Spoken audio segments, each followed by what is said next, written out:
most of the time after Honor Hill and Pearly Gates and them giving you your cross rifles, you're going to have recovery week or 2 weeks, depending on when you get everything done. Ours was like a week and a half, 2 weeks. We did combatives during that, and I'll talk about that in a second. But recovery week is not meant for your recovery. Strange enough, it is the recovery for the equipment. You are going to be up pretty much the entire time cleaning weapons, cleaning all the equipment that they gave you, your rucksack, your vest, your body armor, and you're going to clean it all and turn it back in. And this is, like I said, you're going to be cleaning weapons a lot. Get Q-tips. Get a lot of Q-tips. You want like 2,000 Q-tips. When you go to the PX, you want to get just boxes upon boxes, because you're going to need to clean it, and it's going to take that much. It takes 72 hours to clean an M4. They say 72 hours, but you can get it done in a few hours, but they want 72 hours to clean your weapon.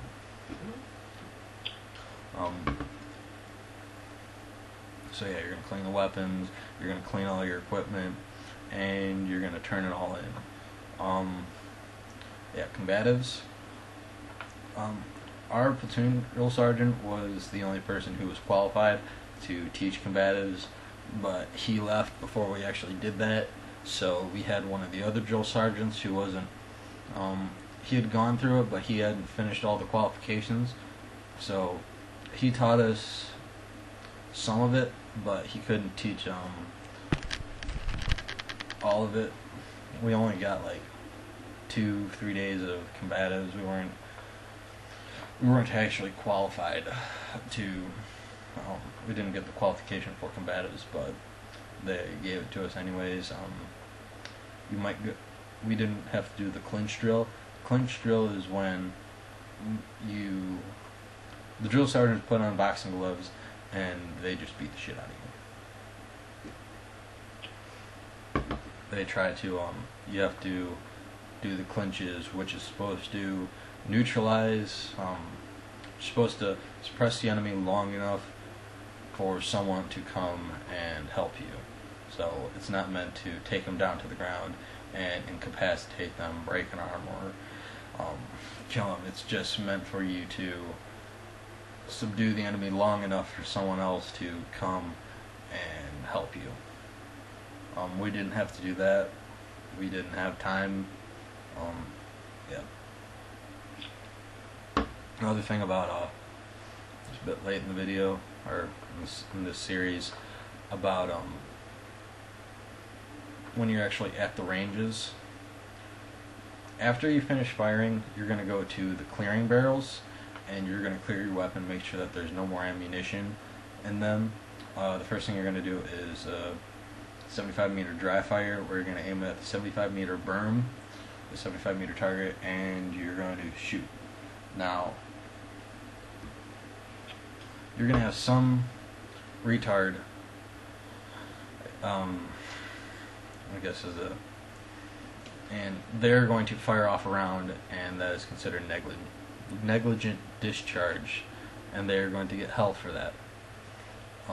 Make sure that if you still have rounds in your magazine, to remove the magazine, clear the magazine a few times. So, like, you take out the magazine, like, this is a pistol but simulation, and you do that a few times. Make sure that there's no rounds actually in the chamber, and then you fire it. And then you make sure that you don't put the magazine back in the weapon. Don't do that. Keep the magazine out. You put it in your flick. And you're going to go to clearing barrels, and you're going to fire it off again. You're going to dry fire it off again, and someone's going to look in your weapon, make sure that there's nothing, and you're going to move on. You're going to give your ammunition to whoever's collecting it. There'll be some people who will, they're just idiots, and they will fire one, they will keep their magazine in, they will lock and load another round in, I'm going to pull the trigger, and it's going to fire off a round into the clearing barrel, which is a 55-gallon like oil drum, and they're going to fire one off, and they're going to look confused because they didn't know that there was one in there, and then they're going to fire it again and fire it again, and they're just going to get help. Never point your weapon at something you don't intend to shoot. If you accidentally flag someone, so your gun, your barrel crosses the line of sight of someone else, if it's a drill sergeant, the drill sergeant will knock your ass out because it is self-defense, and it is recognized as self-defense because you are putting that person in danger.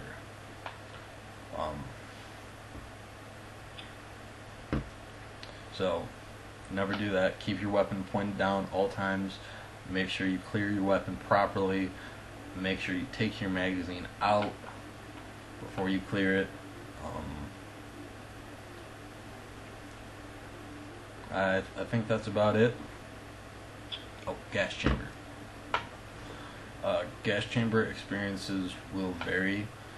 Some people are, I guess, immune or resistant to the actual effects of the gas.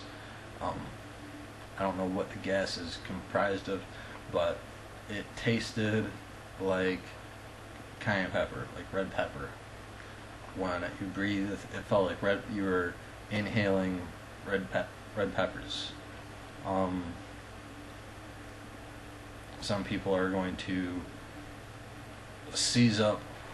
What we did is everyone has their gas mask on. I'll enter the gas chamber. You're standing on the rows of the walls like cinder block. There's like double doors, like 2 sets of double doors on each side. And you get in there, a few seconds later, you're going to feel your skin burning. They're going to make you, drill sergeants are going to come up individually. You're going to pull the mask off your face, say your last name and your last 4 of your SOCH, put the mask back on and clear it, and then you're going to move on. Some people, one of my friends, when he pulled the mask off, he inhaled and he started kicking and accidentally kicked the drill sergeant, and the drill sergeant slammed him against the wall and threw him to the ground, and he got dragged out of the gas chamber and had to go do it again.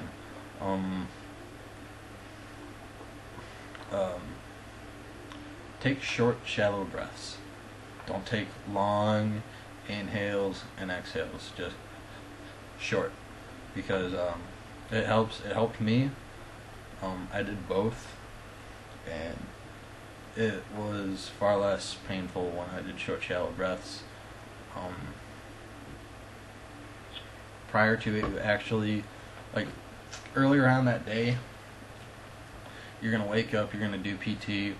Their drill sergeants are going to say, take a warm shower and use lots of soap and clean up completely. Doing this is very bad because at this point, you're probably only going to have bars of soap, and you're not actually going to have shower gel, and the bars of soap are going to dry your skin out, and so your skin's going to be dry. A hot shower is going to open up all your pores, and when you actually go in the gas chamber, the pores are going to soak in more of the gas. It's going to be a lot more painful. When you go to breakfast, they're going to tell you to drink milk because it helps, but drinking milk, you are going to, when you drink milk, they're going to say, okay, normally it was like normally you only got 1 glass of milk, but they said to drink 2 glasses of milk. But drinking milk, when you actually get in the gas chamber, you're going to start breathing, and it's going to more or less curdle the milk in your stomach, and you're going to throw it up.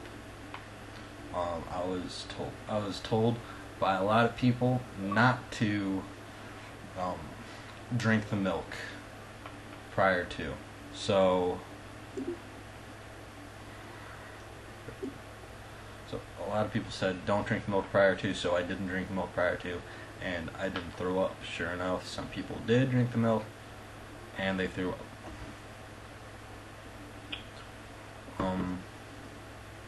Yeah, that's it. If there's any more questions that anyone has about basic, OSAT, about military in general,